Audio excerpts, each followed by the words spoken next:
Hi everyone, Donna here with Bookkeeping Made Simple. I'm going to start off today by talking about integrity in business, what it means, what to do if you've made a mistake or made a misstatement, and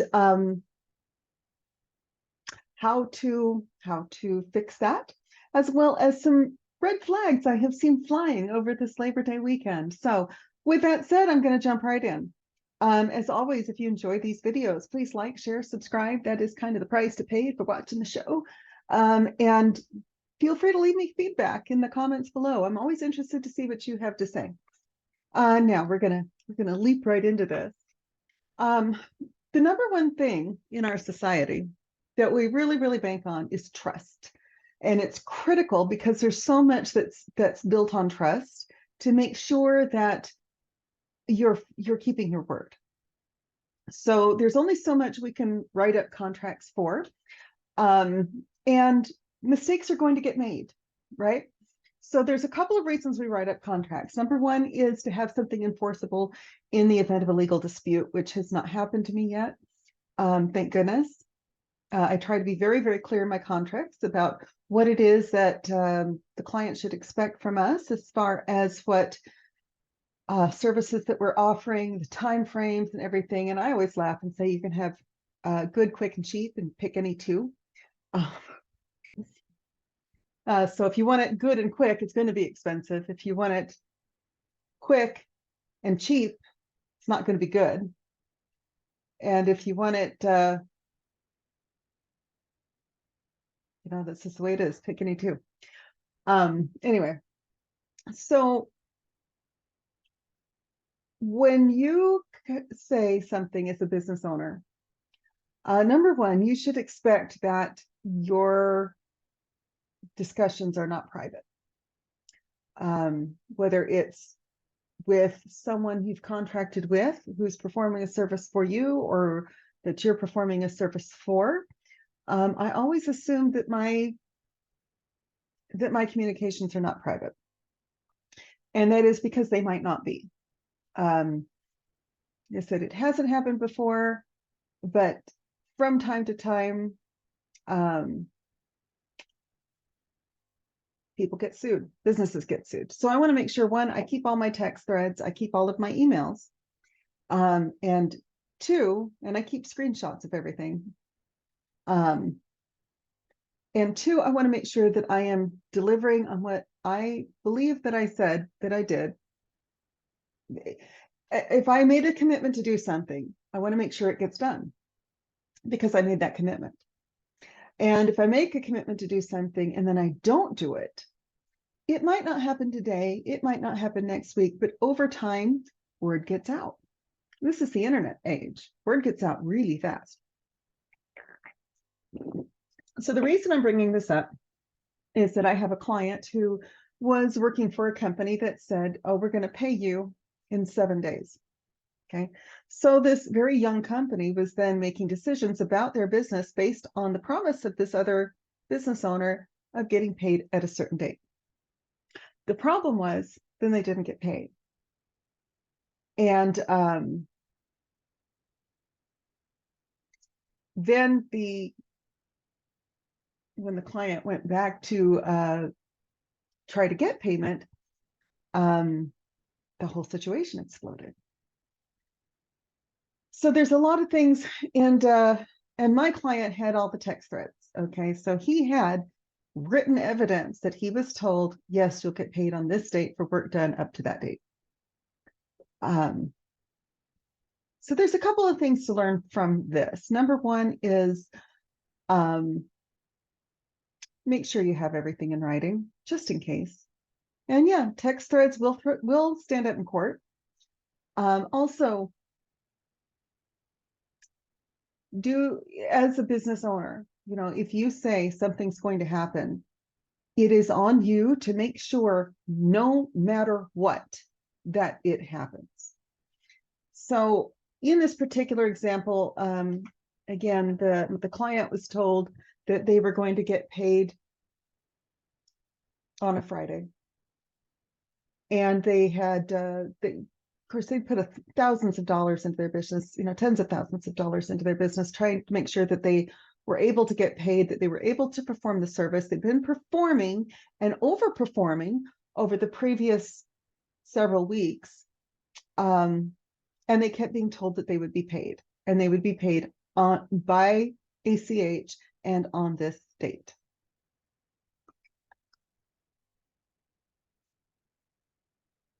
Then when we went back and we said, the payment has not been received, and you said we would get paid on this date, rather than doing what I would have expected, which would have been, oh, I'm so sorry, that is our mistake.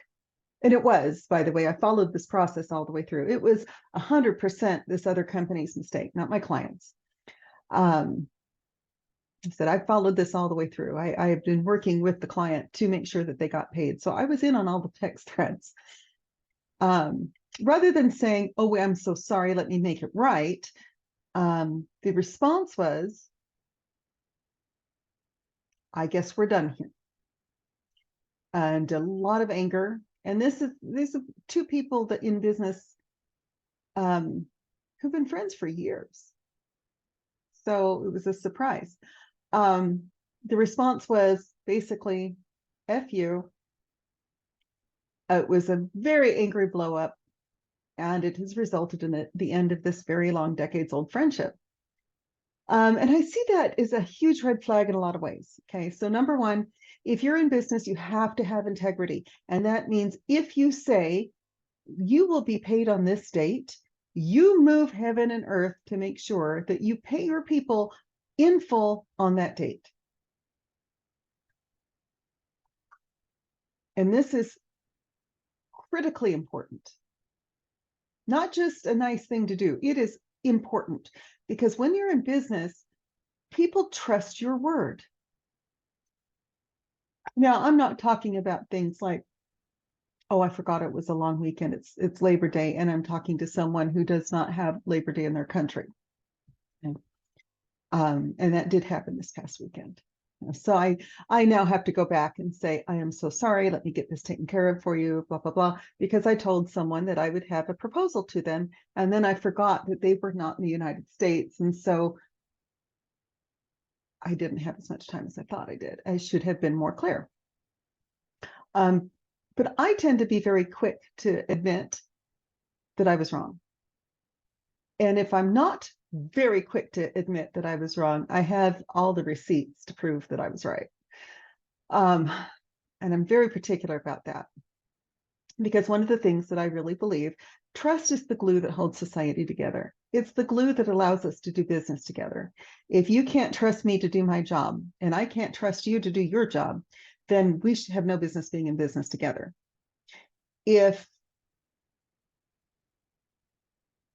you are so, I'm speaking to one person in particular here, if a business owner is so sensitive to someone asking to get paid, then they have no business being in business, because that's a pretty, if you tell someone you're going to get paid, it's critical that you make sure that it happens when you said it was going to happen. And these guys were blaming everybody but themselves. And that to me is one massive red flag. And I'm calling them a client. I am a full partner in the business involved. So even though they're a client, I'm also part of the business. And what was absolutely shocking to me, and this has happened several times now, where one business owner is a man and the other one is a woman. And in this case, it's me and Chris, and we are in business together, and we are significant others. And when we go back and we say we need to get paid, the response was, and this has happened more than once, so I'm not just picking on it. When I get a response along the lines of, I can't believe you have to ask your wife's permission, that sends up a lot of red flags. And honestly, if I was with someone who said that to somebody else, I would end that relationship instantly, because of the red flags it sends up. What it says is, we don't value women. We don't value what goes on your personal time. and we're willing to destroy your personal relationships to get what we want. And none of that has anything to do with integrity. So let's say that you own a business and you have screwed up. Well, that's never happened. No, wait, that's actually happened quite a lot. And I've said for years, it's not even about never screwing up. It's about how you react when you do. So if I'm working with a client and I make a mistake, and it does happen, I am absolutely not perfect. My responsibility then is to go back and rectify the mistake at my own cost. So if I need to cancel a payment and it cost me $25, but it was my mistake, I need to eat the $25. If I need to spend extra money rectifying a mistake or extra time, then I need to do that, because my number one thing is to make sure the people that work for me are happy. And I do believe in what Richard Branson says, which is, if you make sure your employees are happy, they will make sure your customers are happy. So I do my best to support my employees and to support my customers. And if I made a mistake, then it's my job to make it as right as I possibly can, to bend over backwards, apologize, own up to my mistakes, and try to do better. Now, sometimes there is a personality conflict, and sometimes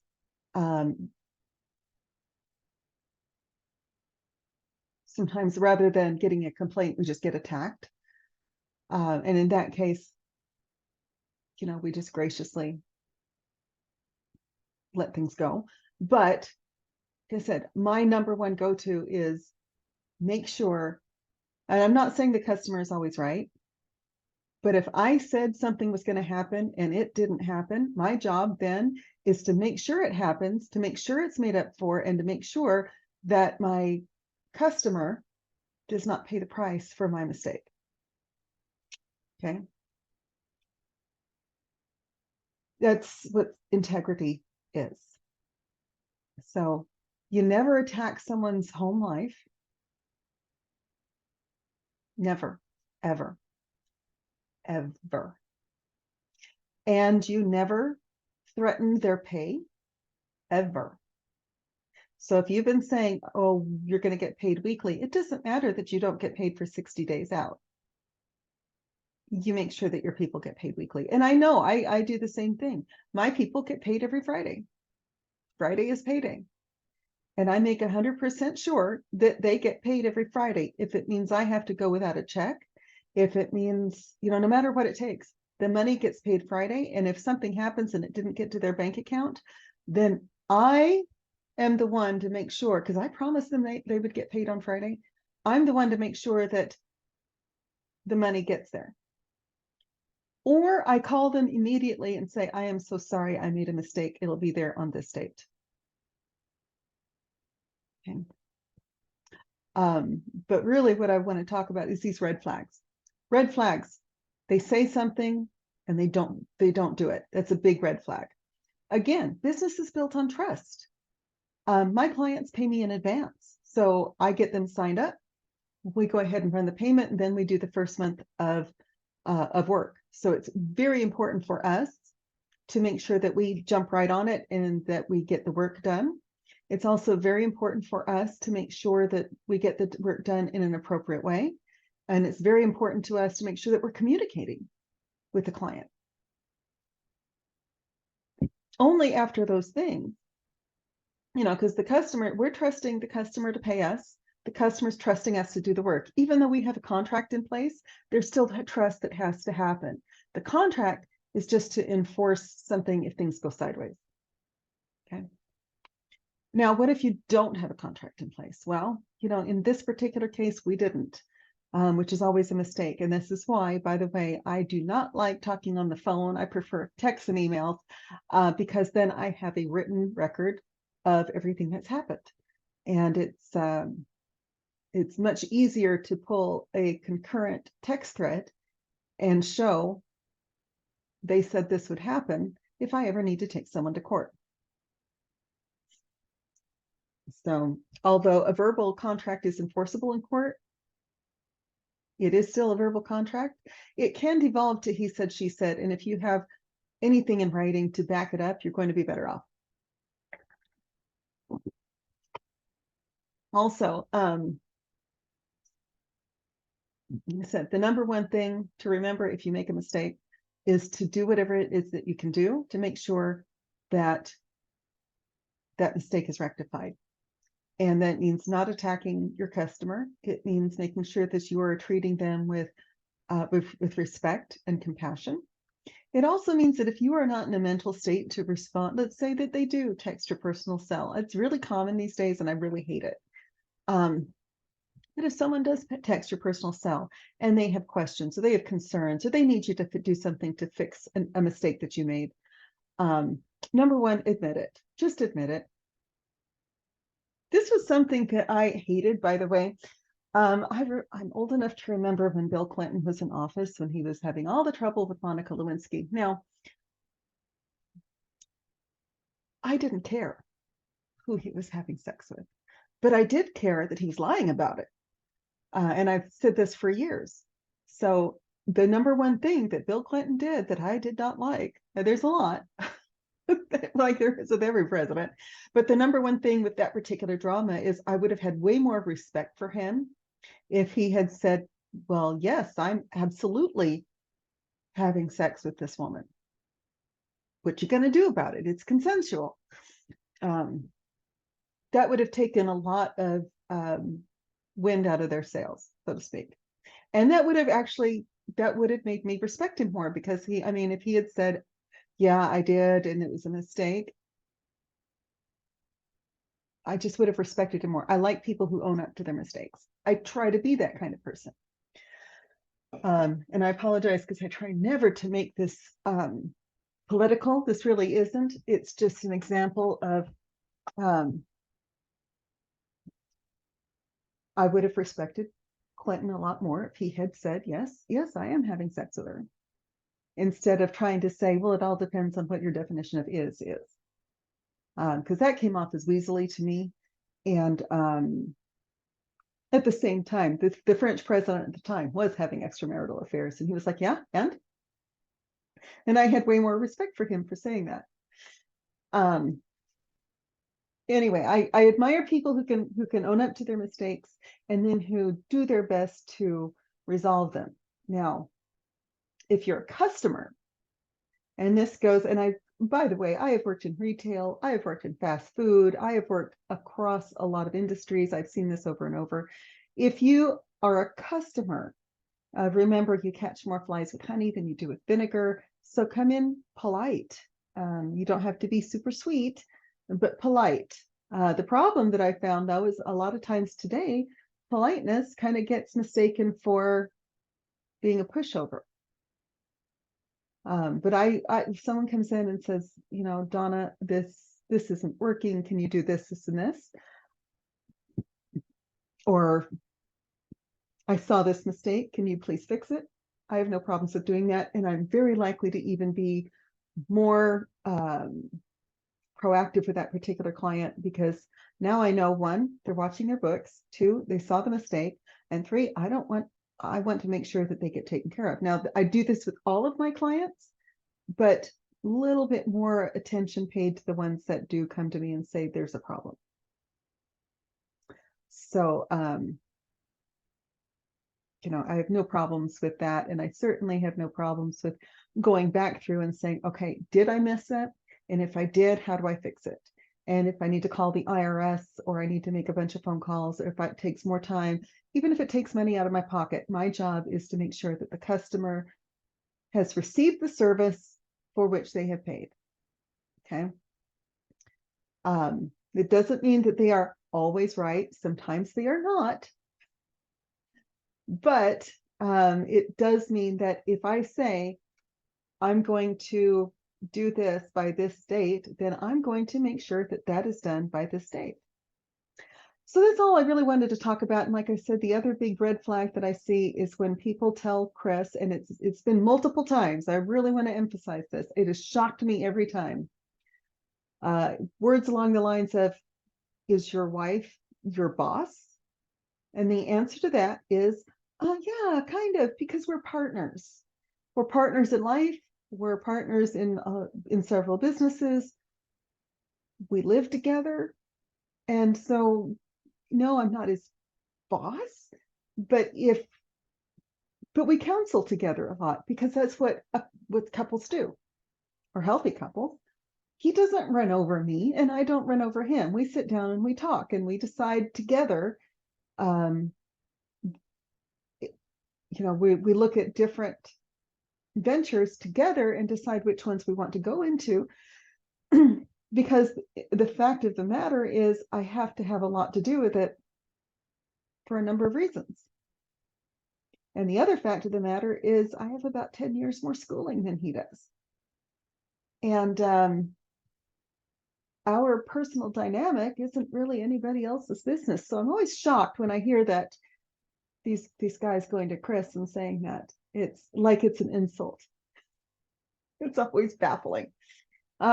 Yes, as a matter of fact, he does take my thoughts very seriously, as he should. And if you are running a business that you're afraid to have someone go talk to their spouse about accepting a position or about anything, if you're worried about their spouse getting involved, that's a massive red flag. And I don't care if the spouse is male or female. I don't care if we're talking about men or women. Just don't care about that. But if you have to denigrate someone for being respectful to their significant other, that's a big red flag. Big red flag. So the red flags that I'm talking about in this video: one, not doing what you say you're going to do when you say you're going to do it. I will admit it is a failing of mine own, but I do try to make sure it gets done reasonably quickly. And in my case, I get a little overwhelmed and I get distracted. I'm really, really working on that. And I hope I'm not just putting my foot all the way down my throat. But I do have struggles with that, and I try to do better. I'm always trying to do better. So not doing what you say you're going to do when you say you're going to do it is a problem.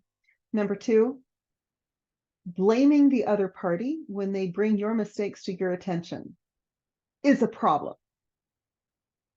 Or charging them because you screwed up. That's a problem. And number three, denigrating their significant other because their significant other has an opinion about what you need to do. That's a problem. So if you are a business owner and you are doing any of these three things, I strongly suggest that you stop. Try to do better. Take stock. That's what this time is for. That's what my Monday mornings are for. That's what September and October are for, is for me to look at what am I doing poorly that I could really work on doing well.